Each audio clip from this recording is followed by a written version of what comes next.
With all of the wins last night, it will be a tight race to public office come November. News 13's Jamie Seymour joins us live in downtown Albuquerque with a look at what you can expect on November's ballot. Good morning, Jamie. Crystal, good morning. The stakes are especially high with the presidential race and congressional seats, including the open U.S. Senate seat with Senator Tom Udall retiring. Our political expert Gabe Sanchez says come this November, voter turnout could be at an all-time high. I would expect extremely high turnout.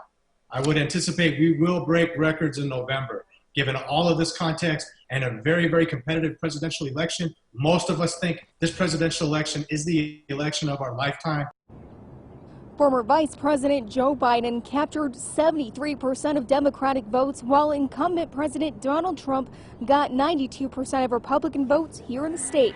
Now, eyes are turning to the open U.S. Senate seat between former KRQE weatherman Mark Ronchetti for the GOP nomination and longtime Representative Ben Ray Lujan for the Democrats. Sanchez says it's tough for Republican candidates when President Trump's approval rating is lowering across the country, including here in New Mexico. With Lujan having a clear advantage in northern New Mexico, Ronchetti will need to make up ground in Bernalillo County, where voters have leaned heavily Democrat. He also needs to do well in southern New Mexico.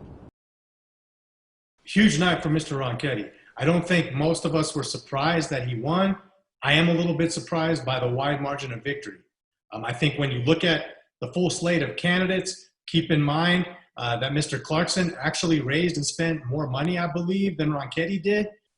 New Mexico is also seeing a big jump in the way people are voting. Absentee turnout this primary was more than 10 times those who voted absentee in the 2016 primary. With the impacts of COVID-19 and the potential for a second wave of outbreaks, it's way too early to tell if November will see that same high absentee ballot turnout or if more people will turn up in person at the polls. Crystal, back to you. Only time will tell. Thanks so much, Jamie, for that report. This year's primary saw just under 400,000 New Mexicans casting their ballot, with more than 63% of them absentee.